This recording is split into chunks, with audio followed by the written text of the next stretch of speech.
This whole story was super fun. Hello YouTubers, this is the noobifier. I normally don't get too emotional about the topics of my videos, but this one, as I said, is very special. It's more of a story, you see, starting with a crazy idea, then refining it by working towards a goal, being challenged by numerous setbacks, operating at the edge of your comfort zone, but believing that you will overcome and ultimately you will deliver. I'm happy to tell you about our week in Germany. To begin, I'm going to compress 2 years into 2 minutes. I retired with 30 years of active army service. I retired because I started to enjoy making content as much as the service. With 30 years, my pension had peaked. With the support of my wife, I thought it would be nice to focus more on growing the channel. Working first with Monster Tech all the way back in 2015 had led to working more directly with other companies, the ones that you see in some of my reviews. Newly retired in January, I was blessed with an opportunity to really kick things into overdrive. First with a Qubic 220PL equipped Monster Tech MTS, and then with the ultimate centerpiece, the S25, which is also from Qubic. I did reviews for each of these, and that seemed to open more doors. Qubic had mentioned that there was a surprising number of people that were very interested in becoming customers. The fun of ownership was hindered, however, by the perceived complexity of making it all come together. That was a huge blocker, so I decided that noobifier Media would offer complete project management and on-site turnkey service to anyone who might like it. It was worth a shot, right? You can imagine there would be weeks of planning followed by months of accounting for all of the many logistical issues that you might encounter while doing this. The lists, the tables, the Gantt charts, followed by researching what parts might work best together, testing as many types of simulation as possible to be ready for whatever the customer might ask for. We hoped that someone would contact us, and I needed to be very ready to deliver on what I was proposing. I was contacted directly by a couple through email on the 7th of January 2023. They had seen the video on the 5th of December, and to preserve their privacy, we're going to know them simply as Mr. Romeo and Miss Juliet. It's actually not uncommon to get interest and hype when you make a video. Normally there is what I would call a window shopping activity. A dreamer perhaps who contacts you, one who will after an initial discussion accept the idea is simply beyond their means, or perhaps they may have changed their mind. But with Juliet and Romeo, I could tell that they were serious, having done a ton of research based on all of the questions that they had for me. They challenged me with question after question, and I got a clear understanding of what they actually wanted to achieve. What they wanted, I would need to deliver. They agreed and greenlit the project, thus becoming my first turnkey customer. I would manage my schedule to achieve theirs. I worked directly with other companies to drop ship everything directly to them on time. Working with Juliet and Romeo turned out to be more gratifying than I originally anticipated. To get an idea of the details of what I would build for them, in our FaceTime calls, I posed a simple question. Can you please explain to me what your expectations are? Romeo said in perfect English with a German accent. Brian, what you have there behind you is what we want. We confirmed, yes, the main Qubic simulator, but then he asked me why specifically 55-inch screens and not something larger. I explained that the larger screens meant that the system would need to sit further back, and that would also possibly hurt the optimal field of view. We moved on to the next decision point, and again until we had exhausted all of the details that I needed to proceed. When planning for my own system, it was never just simple. Researching, prototyping, testing, adjustment, more testing, more adjustment, and eventual success. But these were only achieved after setbacks were overcome. So you might understand that to have them say what I had was exactly what they wanted, down to the lighting and even down to the Macintosh sound system, was obviously quite a compliment. I will speed through what was the next 6 months of planning. We had a target date now. I worked with Qubic to get them their S25 delivered on time to the day. I worked with Monster Tech for about a week to create a custom SKU, which when ordered would be a complete copy of my triple monitor stand. This simplifies all future setups if the customer also wants to run triple 55. Their focus would be on automotive simulation, and being in Germany made it obvious to use a Fanatec DD1 V3 pedals, shifter, and handbrake, a Formula 1 wheel for GT3 and F1 style driving, and a round 350mm rim for rally and everything else. The entire order was tabulated and invoiced, delivery was tracked, and they were informed as to exactly when everything would arrive. Now we jump forward to 2 weeks before we would travel. Flights, hotels, rentals were booked and invoiced to the customer. Based on every technical issue that I had when building my own system, I had prepared my own box of spares, specialty tools, and everything that I would try to mitigate setbacks. There would be some minor fabrication needed to attach the Sparco seat, some bolts might be missing, which would lead to wasted hours to source in an unfamiliar country. I tried to mitigate as much of this based on my own experience. This amount of work could not be achieved alone, so Kyle was brought on board to help. He's traveled around North America and South America, but never to Europe. Kyle is a great friend who I trust. His fabrication skills, effectiveness, and knowledge are also always super valuable to me. A real pro. Sunday the 11th of June, we depart Ottawa, heading towards Toronto, to Munich, and then to Dusseldorf. We had rented a VW T-Roc, which is a mid-size SUV. That was upgraded to an Audi A7, so not too bad, and a much better car for driving around a country with no speed limits. We checked into the hotel rooms in Bottrop, which was a quick 40-kilometer drive. We crashed for 2 hours to combat jet lag, and then we set about to find the Tetradon, which is a crazy lookout tower art installation on a hill nearby. This is a walkable structure, and this would be the one touristic thing that we did before we started to work. If everything went pear-shaped and we ran out of time, at least we could say that we had done something, one touristic thing in Germany. It's made up of 4 half-size tetrahedrals surrounding a single octahedron in the middle. We parked nearby and began to climb up the hill. If you're afraid of hiking or afraid of heights, don't bother going to see this structure. Both of the observation decks are simple steel grating, which means by looking down, you might as well be on a glass floor. Your eyes will focus on the steel first, but then your brain realizes that there's ground below you, and then your eyes will focus longer. Your heart skips a beat as your flight instinct kicks in. So I fought that off and I went to climb even higher. As people climb, the entire structure wiggles and it's actually well built, but your brain still tells you that all of this is a little bit sketchy. You meet people as you climb and eventually you're rewarded with a full panoramic view of the area. Kyle and I both immediately noticed how dense the trees are packed into urban areas. It's still obvious that there are still thousands of houses out there with roads and shops, but it's all intermingled with forest. Having conquered the top and enjoying the view for about 20 minutes, we climbed down and drove back to the hotel to turn in for the night. This is the best way to overcome jet lag and become part of your new time zone. I would not be bag tired all day of day 1 on the install. Tuesday at 8 a.m. we arrived to meet Juliet and Romeo. They took the time to show us around, which was great, and a great way to become familiar with each other. We were shown where the install would be and where all the drop-shipped tools, components, and parts were.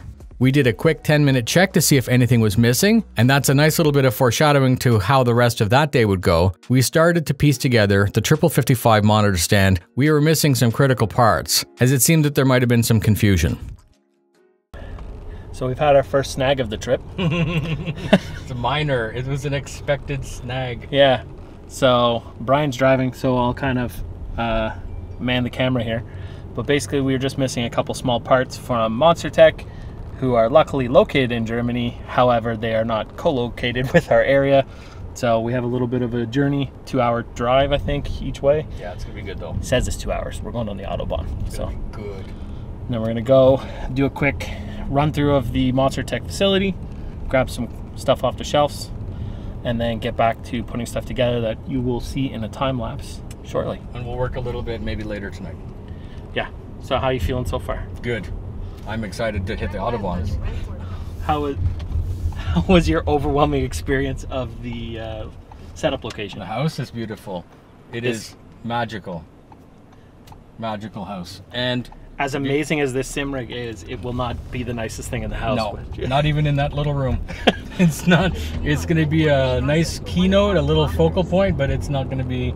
It's not going to be the only nice thing in that room. There's just so much cool tech in that house that this is going to be the absolute perfect thing to sit in that house. It's just going to flow so well with it. So yeah, it definitely matches the rest of the build of the house, just with like I don't want to say going to the extreme, but just it has some stuff that we've never seen before, which is pretty wild. But or stuff that we've only seen in an industrial setting. Yeah, I guess that's more accurate. Yeah. But it is overbuilt. Even for Germany, it's beyond my expectations for overbuilt. So luckily, if we didn't fill in earlier, we got upgraded at the airport for the car. So we are in an Audi A7 about to hop onto the Autobahn. And hopefully this should make our trip to Hamburg a little bit pleasant, if not slightly quicker than if we were in our Econo box. Pleasant. I am not frustrated right now. No. Not frustrated. All right, back to the B-roll. We had an Autobahn, we had an Audi A7, and we now had no way to proceed without picking up those missing parts. We explained the situation to our hosts, we contacted Monster Tech, and we were on the road. The scenery around Germany could be its own video, and the Autobahn to a Canadian makes so much sense. There are stretches of road where there is no speed limit, and these are triple wide, mostly flat stretches. Drivers respect the lanes, and everything seems to just work. Where it might make less sense to drive that fast, in a corner on a hill in reduced lanes, there is an imposed limit and everyone immediately reduces the speed to respect that limit. It is heavily enforced by photo radar, which makes sense because there's no excuse for speeding, as you simply need to wait a little bit and you can legally drive however fast you like. In no time, and I mean in no time, we arrived at Monster Tech HQ. Oliver was actually waiting outside, and I wanted to spend all day there, but we were on a very tight schedule. We were shown where each stage of manufacturing is performed, we got to see some prototypes that were being worked on, we got to see where the orders are picked, boxed, and prepared for shipping. We got to meet the team, I got to pick my own parts that I needed to finish the stand, boxed everything up, and we said farewell. Back on the road heading west, Kyle drove on the return, and I got a chance to be a passenger. We were back in Botrop by 3 p.m., and because we were set back, we worked until 11 o'clock p.m. that night to catch up. That day ended with the stand being complete and the 3 screens hung. I had started to work on building their PC, but I was really disappointed to see busted pins on the new AM5 motherboard, a second setback that would take more time to source a replacement. Time that we didn't really have. Juliet was told about the issue and she suggested that we could just replace the order on Amazon and that would be delivered by 1 p.m. the next day. A great plan, so that was done, and for dinner at 11:30, we just needed something quick and reliable. So yeah, we went to Rotten Ronnie's and got a Royale with cheese, some fries, and a Fanta. This was made famous by Samuel L. Jackson playing Jules Winfield in Pulp Fiction, and now you can take eating a Royale with cheese off of my bucket list. Hotel, shower, sleep, ready for the next day at 6:30. We meet up again for breakfast and we're on site by 8. The goal today was not to leave until the S25 was fully assembled and the PC was initialized. The system is shipped in a particle board container. Using a drill, the top was removed, and over the course of 3 hours, all of the parts were brought to the studio, ensuring that nothing was ever allowed to damage any of the marble walls or the floors of the new house. Step 1 was to assemble the base plate by bolts, then torquing and double checking. The plate was flipped over, and because it's a Gen 3 S25, there are updated wheels to help assembly, maintenance, and put it into position. With that done, it was time to install 2 of the 3 sets of actuators. These are obviously held in place with bolts and were checked and checked again. The main sled is quite heavy and requires to be held in place by one person while another feeds the bolts into place, a job that cannot be achieved by a single person. With 4 actuators attached, Kyle installed the 5th and 6th actuator and its control box. Things were starting to look more like a simulator. The pedal platform was attached. The Sparco R100 was attached with a bit of help from 3 curse words from Kyle's mouth and a 5/8" drill. The replacement motherboard arrived on time and the system was finally put together. An AM5 7900X, a Radeon 7900 XTX, 65 gigs of DDR5, a pair of NVMe SSDs, a 360mm all-in-one cooler, 1000-watt PSU, and a D5000 case. This sits on a special shelf behind the middle screen. Because of that, you can make the wires shorter and everything is safe off the floor. That was the end of day 2 of the build at 11 p.m. Hotel, shower, bed, back up for 6:30 for breakfast. We checked out of the hotel and arrived on site at 8 a.m. This was our last day that we would have on site and had some critical setup and checks before handing over to Romeo and Juliet. The S25 was powered up and cycled for the first time. We checked the bolts again. We had deliberately chosen to not do this the night before because we didn't want to get sloppy and mess something up. It cycled correctly the first time, which was a huge relief. The software was loaded onto the PC, Steam was installed, there was a scattering of game titles that were being downloaded, the Fanatec rims were customized, and the bindings were made for each game title. The field of view for each game was adjusted to suit the screens, the motion system parameters were set up to a baseline, and the customers were asked to spend time with us as we could explain how everything worked, how to adjust settings, how to bind, and how to set the controllers. We will obviously make ourselves available in the future, but it's so much easier to do this in person. This gives the customer a chance to test for the first time, and lap after lap I could see their times dropping as they got more familiar with the track and the system. This was now noon of day 3. Now it's crunch time. Our rental was due back by 9 p.m. We had a new hotel to check into at the airport, and we needed to be up at 3 a.m. the next morning to make our flight. We went over a folder that I prepared with all the bills, invoices, manuals, and licenses for the system. We cleaned up and put away tools. I told them how grateful we were to have them place trust in us. I presented them with a resin brick with bolts and parts that made up their new system, branded noobifier in black, red, and gold to signify the colors of the German flag. And that signified the actual end of the job. But we would continue to use every available hour that we still had to make sure that everything was good. So after we had the rental packed up and we were about to leave, something really special happened. During our time there, we got a chance to see a very powerful and rare car. I'm going to be general and quite unspecific on purpose, but to say that we were looking at a big V12, 0 to 200 in around 8 seconds. We were about to leave and Romeo was taking the cover off his car to what basically was automotive unobtainium. Not just rare, not just powerful, but the unicorn of dream cars. We thought that he was just going to go for a rip after we left, but there was the silence and an offer. Brian, would you like to go for a drive? Shock at the opportunity to get a ride in such a thing in the only country with the highways to legally exploit what it's capable of. But there was something lost in translation. The offer wasn't to go for a ride, but to go for a drive. I went numb in shock. Kyle got first go from startup. They reversed out of the garage and they pulled away. They had returned in 30 minutes, and during that time I had a great chance to talk with Juliet. Their passion for cars, car culture, and everything. All of this made so much more sense as the system that we had just installed was all part of their passion for driving. Specifically something like this, being able to take their car digitally on any track in any situation and drive it, that obviously made a lot of sense.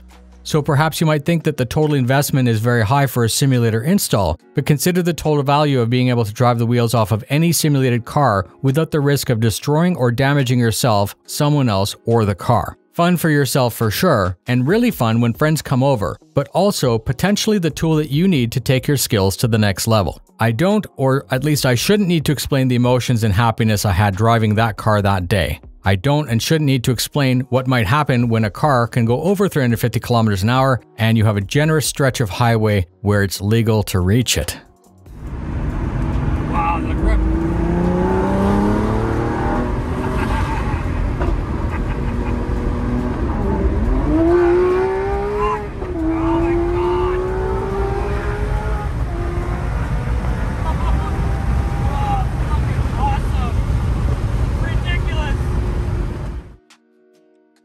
My God, I have never known such a feeling, and I will never forget the hospitality that we were shown in Germany.